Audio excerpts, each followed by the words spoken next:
Hello friends and madam student, instrumental method of analysis BP 701T के इस video में हम लोग इंस्ट्रूमेंटेशन ऑफ नेफ्लोमेट्री एंड टर्बिडोमेट्री के बारे में बात करेंगे। इस वीडियो में हम लोग जो रेडिएशन सोर्सेज को यूज़ करते हैं, डिटेक्टर्स को यूज़ करते हैं, सैंपल सेल्स को यूज़ करते हैं, वो टर्बिडोमीटर्स को यूज़ करते हैं और नेफ्लोमीटर्स को यूज़ करते हैं, उनके बारे में डिटेल में बात करेंगे। मेरा नाम है डॉक्टर महमताब सिंह। तो चलिए शुरू करते हैं। तो अगर हम इंस्ट्रूमेंटेशन ऑफ नेफ्लोमेट्री एंड टर्बिडोमेट्री के बारे में बात करते हैं तो जो हमारा होता है वो नेफ्लोमेट्री है, या जो हमारा होता है टर्बिडोमेट्री, उसमें जो हम लोग यहाँ पे इंस्ट्रूमेंटेशन को यूज करते हैं वो काफ़ी यहाँ पे सिमिलर होता है हमारे स्पेक्ट्रोफोटोमेट्रिक जो डिवाइसेस होती हैं उनसे काफ़ी सिमिलर इंस्ट्रूमेंटेशन हमें यहाँ पे देखने को प्राप्त होता है। तो इस वीडियो में हम लोग इसके अलग अलग कंपोनेंट के बारे में डिटेल में बात करेंगे। तो इसका जो हमारा सबसे पहला कंपोनेंट है दैट इज द सोर्सेज, या इसको हम लोग रेडिएशन सोर्सेज भी यहाँ पे कह सकते हैं। तो अगर हम लोग यहाँ पे नेफ्लोमेट्री के बारे में बात करते हैं तो यहाँ पे हम लोग व्हाइट लाइट को भी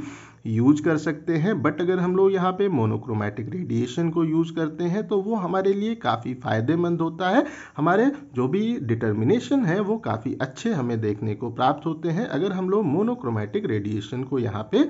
यूज करते हैं। बट अगर हम लोग बात करते हैं अबाउट द वो टर्बिडोमेट्री, तो उस कंडीशन में अगर हम लोग मोनोक्रोमैटिक रेडिएशन को यहाँ पे यूज करते हैं तो जो हमारा एब्जॉर्प्शन होता है उसको हम लोग यहाँ पे मिनिमाइज कर सकते हैं। तो अगर हम लोग आसान तरीके से बात करें तो जो भी हमारे रेडिएशन सोर्सेज होते हैं उनसे हमें पॉलीक्रोमैटिक रेडिएशन प्राप्त होती हैं। उनमें से रिक्वायर्ड वेवलेंथ की रेडिएशन को अलग करने के लिए हम लोग मोनोक्रोमैटर्स को यूज करते हैं, जो कि हमारे रिक्वायर्ड वेवलेंथ की रेडिएशन को उसमें से वहाँ पे अलग करती हैं और हमें वहाँ पे मोनोक्रोमैटिक रेडिएशन प्रोवाइड करती है। तो अगर जो हमारा सैंपल है उसके अंदर हमारा जो कंपोनेंट है वो अगर उस रेडिएशन के नीचे की रेडिएशन को एब्जॉर्ब करता है या उस रेडिएशन के ऊपर की रेडिएशन को वहां पे एब्जॉर्ब करता है, तो उस कंडीशन में क्या होगा कि हमारा वो कंपोनेंट का एब्जॉर्प्शन हमें अपने सैंपल के अंदर मिनिमम देखने को प्राप्त होगा। तो हम आसान तरीके से इस चीज़ को कह सकते हैं कि अगर हम लोग मोनोक्रोमैटिक रेडिएशन को यहाँ पे यूज़ करते हैं तो जो भी हमारा एब्जॉर्प्शन है उसको हम लोग सिंपली यहाँ पे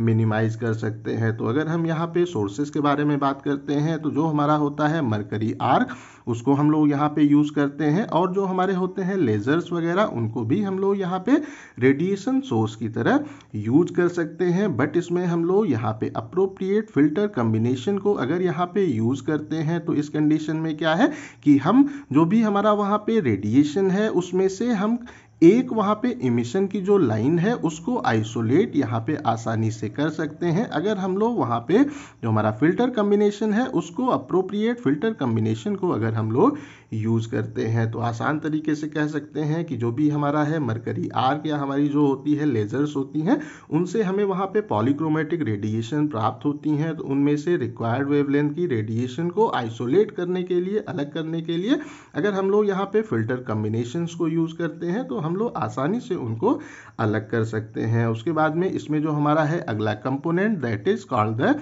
डिटेक्टर्स। तो अगर हम बात करते हैं अबाउट द नेफ्लोमीटर्स तो उसमें हम लोग अधिकतर फोटो मल्टीप्लायर ट्यूब को यहाँ पे यूज़ करते हैं, वो क्योंकि जो भी हमारी वहाँ पे स्कैटर्ड होती हैं वो रेडिएशंस होती हैं, उनकी जो इंटेंसिटी है वो हमें काफ़ी कम वहाँ पे देखने को प्राप्त होती है। तो जो हमारी वहाँ पे है एक तरह से रेडिएशन है उसकी इंटेंसिटी काफ़ी कम होने के कारण अगर हम लोग यहाँ पे फोटो मल्टीप्लायर ट्यूब को यूज़ करते हैं तो वो उसको वहाँ पे एम्पलीफाई करता है, उसको वहाँ पे बढ़ाने का काम करता है, जिससे कि जो हमारा वहाँ पे डिटेक्शन होता है वो काफ़ी आसान हो जाता है, एक्यूरेट हमारा डिटेक्शन यहाँ पे होता है अगर हम लोग फोटो मल्टीप्लायर ट्यूब्स को यहाँ पे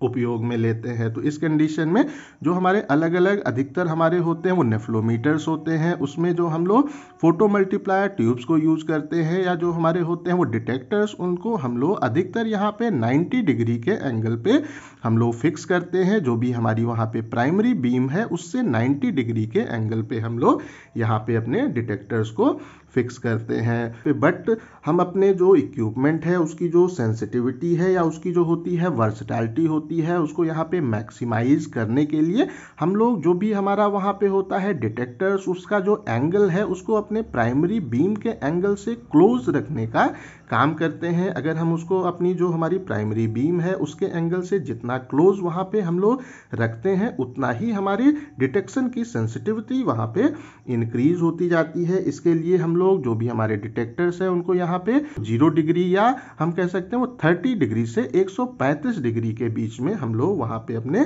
डिटेक्टर्स को प्लेस करते हैं। बट अगर हम लोग बात करते हैं अबाउट द जो हमारे होते हैं टर्बिडीमीटर, उनमें जो भी हमारा ऑर्डिनरी फोटो ट्यूब्स होती हैं उनको हम लोग यहाँ पे डिटेक्टर्स की तरह यूज कर सकते हैं। वो क्योंकि इस प्लेस पे जो हमारा ट्रांसमिटेड रेडिएशन होती हैं उनकी ही इंटेंसिटी हमको वहाँ पे डिटरमाइन करनी होती है। तो जो हमारी ट्रांसमिटेड वहाँ पे रेडिएशन होती हैं उनकी इंटेंसिटी हमें काफ़ी अच्छी प्राप्त हो जाती है, जिसके कारण कि अगर हम लोग सिंपली यहाँ पे जो हमारे ऑर्डिनरी फोटो ट्यूब्स हैं उनको यहाँ पे यूज़ करते हैं तो आसानी से हम लोग अपने जो भी रेडिएशन वहाँ पे इमिट हो रही हैं या जो हमारी रेडिएशन वहाँ पे ट्रांसमिटेड है उनकी इंटेंसिटी को हम लोग डिटरमाइन कर सकते हैं। अगर हम लोग बात करते हैं अबाउट द टर्बिडीमीटर्स, अब हम लोग इसके तीसरे कंपोनेंट जो कि हमारा सेल है या इसको हम लोग सैंपल सेल भी कह सकते हैं उसके बारे में बात कर लेते हैं। तो जो हमारी होती हैं एक तरह से वो सिलिंड्रिकल सेल्स होती हैं जिनका फेस वहाँ पे फ्लैट होता है, उनको भी हम यहाँ पे यूज़ कर सकते हैं। बट अगर हम लोग यहाँ पे जो हमारा है रेक्टेंगुलर क्रॉस सेक्शन सेल्स को यूज़ करते हैं तो वो हम इसको यहाँ पे ज़्यादा प्रेफर करते हैं। तो इसमें अधिकतर हम लोग यूज़ करते हैं that is the semi octagonal cells को हम लोग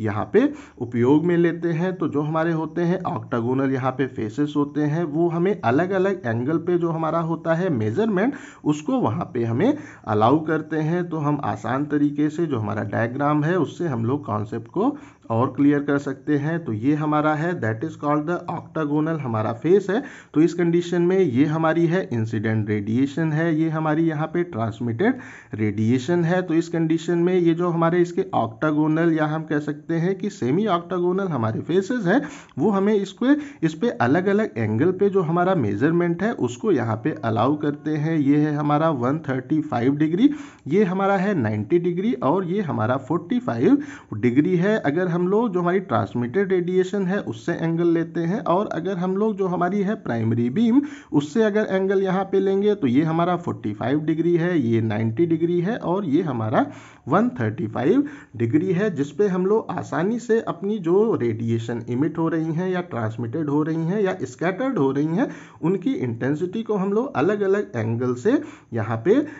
डिटरमाइन कर सकते हैं। तो इसलिए हम लोग अपनी इस एनालिसिस में यहाँ पे जो हमारा होता है रेक्टेंगुलर क्रॉस सेक्शन की सेल्स होती हैं उनको हम लोग अधिकतर यहाँ पे प्रेफर करते हैं। उसके बाद इसमें जो हमारा है अगला component that is called the turbidimeter. तो अगर हम इसके बारे में बात करते हैं तो जो हमारे होते हैं अधिकतर हमारे जो होते हैं टर्बिडीमीटर्स होते हैं उनमें हम लोग यहाँ पे ऑर्डिनरी जो हमारे होते हैं कलरीमीटर्स या स्पेक्ट्रोफोटोमीटर्स उनको हम लोग यहाँ पे यूज़ करते हैं। तो अगर हम बात करते हैं कि जो हमारे अलग अलग इंस्ट्रूमेंट हम लोग यहाँ पे यूज़ करते हैं उसमें हमारा आता है दैट इज़ द पार्व टर्बिडीमीटर को हम लोग एक तरह से यूज करते हैं और यहाँ पे हम लोग डिवास्क्यू जो हमारा कलरीमीटर है उसको यहाँ पे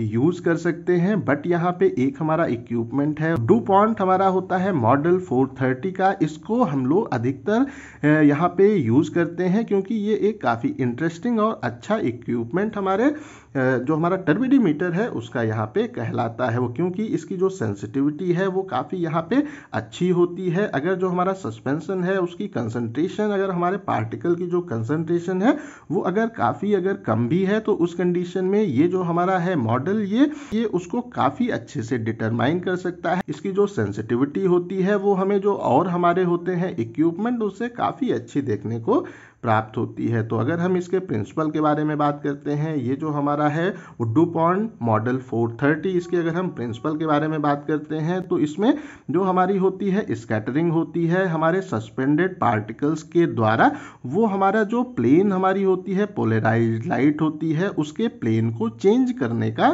काम करता है। तो आसान तरीके से हम कह सकते हैं कि अगर हम लोग जो हमारा रेडिएशन का सोर्सेज है उससे जो रेडिएशन आ रही हैं उसको हम लोग करते हैं प्लेन पोलराइज्ड लाइट में अगर कन्वर्ट करते हैं और उसको जो भी हमारे सस्पेंडेड पार्टिकल्स हैं उससे जब हम लोग उसको पास करते हैं तो वो उसके जो हमारा एंगल होता है या उसका जो होता है पोलराइजेशन उसको वो वहाँ पे चेंज करता है और इसी को हम लोग यहाँ पे इस इक्विपमेंट को यूज करके डिटरमाइन करते हैं। तो इस इक्विपमेंट में क्या होता है कि जो हमारा यहाँ पे लैंप होता है उससे जो हमें लाइट की बीम ऑब्टेन्ड होती है उसको हम लोग यहाँ पे एक होता है प्राइमरी हमारा पोलराइजर यूज करते हैं जिसके थ्रू जब हम उसको वहाँ पे पास करते हैं तो जो भी हमारे जो हमारा है इंसिडेंट बीम है उसके वो प्लेन को वहाँ पे पोलराइज सिंपली कर देता है। तो अगर हम लोग आसान तरीके से बात करते हैं तो जो भी हमारी अलग अलग लैंप से हमें रेडिएशन प्राप्त होती हैं उनमें क्या होता है कि अगर हम लोग एक तरह से बात करते हैं कि ये उसका हम कह सकते हैं वो ट्रांसवर्ड हमारा सेक्शन है। तो इस कंडीशन में क्या है कि इसमें हमें जो हमारी होती है रेडिएशन वो हमें हर एंगल में देखने को प्राप्त होती हैं। तो इस कंडीशन में अगर हम लोग यहाँ पे कोई एक तरह का पोलराइजर यूज करते हैं तो वो वहाँ पे क्या करता है कि वो हमारे जो लाइट का प्लेन है उसको वहाँ पे कर देता है पोलराइज कर देता है, मीन्स उसका जो एंगल है उसको एक हम कह सकते हैं डायरेक्शन में ले आता है। तो इसको हम लोग प्लेन पोलराइज लाइट यहाँ पे कहते हैं। तो ये जो हमारी होती है प्लेन हमारी पोलराइज लाइट होती है फिर हम इसको अपने सैंपल से यहाँ पे पास करते हैं। तो आइए हम लोग यहाँ पे डायग्राम को देख लेते हैं, कॉन्सेप्ट आप लोगों को थोड़ा और क्लियर होगा। तो ये हमारा यहाँ पे लैंप है जिससे हमें लाइट की बीम यहाँ से मिलती है, उसको हम लोग यहाँ पे जो लेंस है उसके थ्रू जब यहाँ पे पास करते हैं और उसके बाद में जो हमारा यहाँ पे होता है फिल्टर उसके थ्रू जब वो पास होता है तो यहाँ पे हमें मोनोक्रोमेटिक रेडिएशन प्राप्त हो जाती हैं। उसके बाद में हम लोग यहाँ पे प्राइमरी यूज कर रहे हैं पोलराइजर जो कि हमारा जो भी हमारा रेडिएशन है उसको वहाँ पे उसके प्लेन को यहाँ पे पोलराइज कर देता है। उसके बाद में जो हमारी होती है प्लेन पोलराइज लाइट होती है उसको हम लोग सैंपल से यहाँ पे पास करते हैं। यहाँ पे हम लोग यूज करते हैं हाफ सिल्वर्ड हमारे मिरर को यूज करते हैं। उसके बाद में इसके पीछे हम यहाँ पे जो हमारा होता है क्रॉस्ड हमारे होते हैं पोलराइजर उनको यूज करते हैं और यहाँ पे हम लोग दो हमारे फोटो सेल्स को एज ए डिटेक्टर्स यहाँ पे यूज करते हैं। तो इस कंडीशन में जो हमारा था प्राइमरी हमारा पोलराइजर था उससे जो हमें प्लेन पोलराइज लाइट जब प्राप्त होती है तो फिर उसको हम लोग अपने सैंपल से यहाँ पे पास करते हैं। तो उस कंडीशन में क्या है कि जो भी हमारी वहाँ पे बीम होती है उसको जो हमारा होता है हाफ सिल्वर्ड हमारा मिरर हम जो इसमें अटैच करते हैं वो उसको दो पार्ट में बांटने का काम करता है, स्प्लिट करने का यहाँ पे एक तरह से काम करता है। तो इस कंडीशन में इनका जो हमारा होता है दोनों पार्ट होते हैं वो हमारे जो अलग अलग हमने वहाँ पे फोटो सेल्स यूज किए हैं जिसको हम लोग वहाँ पे डिटेक्टर्स की तरह यूज करते हैं, उनके ऊपर हम लोग यहाँ पे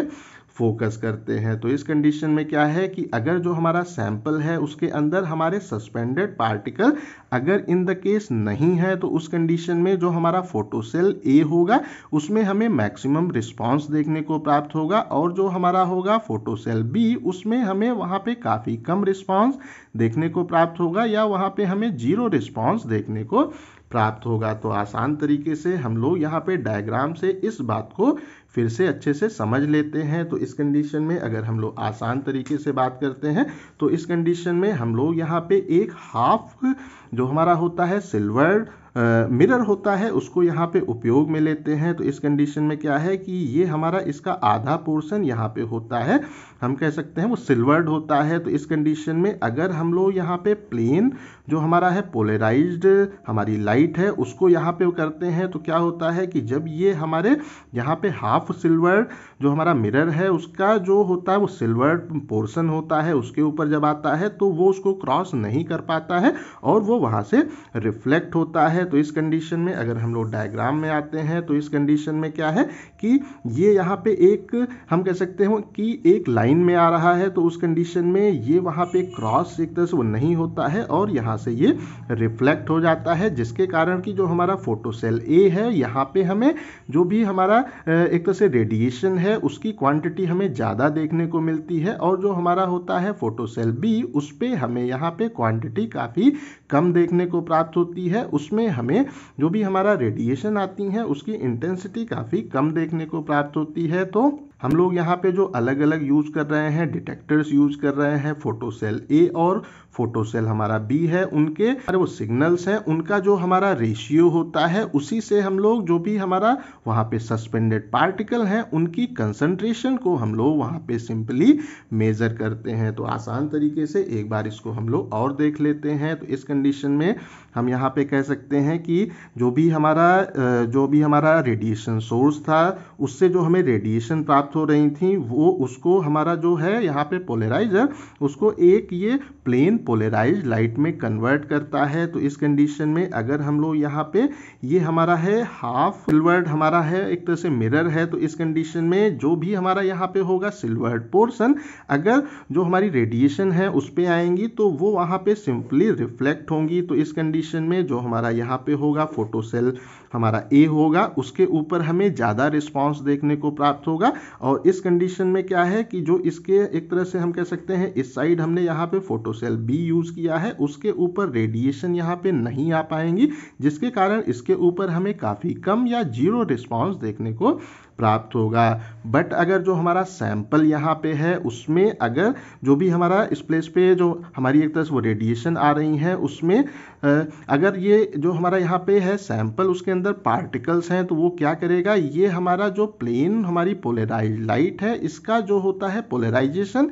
इसको यहाँ पे चेंज करेगा। तो इस कंडीशन में क्या है कि अब हमारी रेडिएशन या तो इस तरह से यहाँ पे मूव करेंगी या इस तरह से यहाँ पे एक तरह से मूव करेंगी। तो जब ये इस तरह से मूव करेंगी तो जो हमारा यहाँ पे ओपन स्पेस है हमारा जो है एक तरह से मिरर उस पे जब आएंगी तो क्या होगा कि ये हमारे फिर इसको यहाँ पे क्रॉस करके यहाँ पे आएंगी। तो इस कंडीशन में जितने ज़्यादा पार्टिकल हमारे सैंपल के अंदर होंगे उतना ही ज़्यादा हमें फोटोसेल जो बी है उसके ऊपर रिस्पांस देखने को प्राप्त होगा। अगर हमारे पार्टिकल वहाँ पे ज़्यादा होंगे तो उस कंडीशन में ये हमारे प्लेन को यहाँ पे कर देंगे चेंज, जिसके कारण कि जो भी हमारा यहाँ पे होगा एक तरह से वो सिल्वर्ड हमारा पोर्शन है उसके ऊपर हमारी रेडिएशन एक तरह से कम आएंगी, और जो हमारा यहाँ पे ओपन स्पेस होगा उसके ऊपर हमारी रेडिएशन आएंगी जो कि यहाँ से एक तरह से क्रॉस होके हमारे जो है फोटोसेल बी है उसके ऊपर यहाँ पे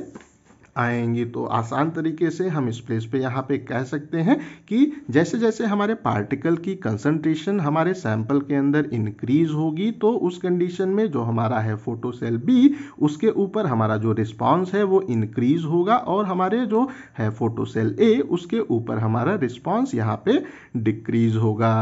उसके बाद इसमें जो हमारा है अगला इंस्ट्रूमेंट दैट इज द नेफ्लोमीटर। तो अगर हम इसके बारे में बात करते हैं तो जो हम लोग अधिकतर जो हमारे होते हैं फ्लोरीमीटर्स होते हैं उनको हम लोग यहाँ पे यूज कर सकते हैं अपने नेफ्लोमेट्रिक जो हमारा मेजरमेंट है उसमें हम लोग जो हमारे होते हैं फ्लोरोमीटर्स ऑर्डिनरी जो हमारे फ्लोरोमीटर्स हैं उनको हम लोग जनरली यहाँ पे यूज करते हैं। तो आइए इसके डायग्राम को हम लोग यहाँ पे देख लेते हैं। तो ये हमारा है लैंप है जिससे कि हमारी जो रेडिएशन है वो यहाँ पे आ रही है। तो यहाँ पे हमने एक लेंस को अटैच किया और ये लेंस हमारा जो भी हमारी रेडिएशन है उसको हमारे सैंपल सेल के ऊपर फोकस करने का काम करता है। तो इस कंडीशन में जो भी हमारा यहाँ पे होता है डिटेक्शन का एंगल होता है हमारा जो होता है नेफ्लोमेट्री उसमें हम लोग उसको अधिकतर 90 डिग्री पे यहाँ पे अपने डिटेक्टर्स को अटैच करते हैं। तो इस कंडीशन में ये यहाँ पे हमने इसको एक तरह से अटैच किया एट द 90 डिग्री पे, और इस कंडीशन में अगर हम लोग इस साइड जो हमारा है वो डिटेक्टर्स उसको यहाँ पे अटैच करते हैं तो इसको हम लोग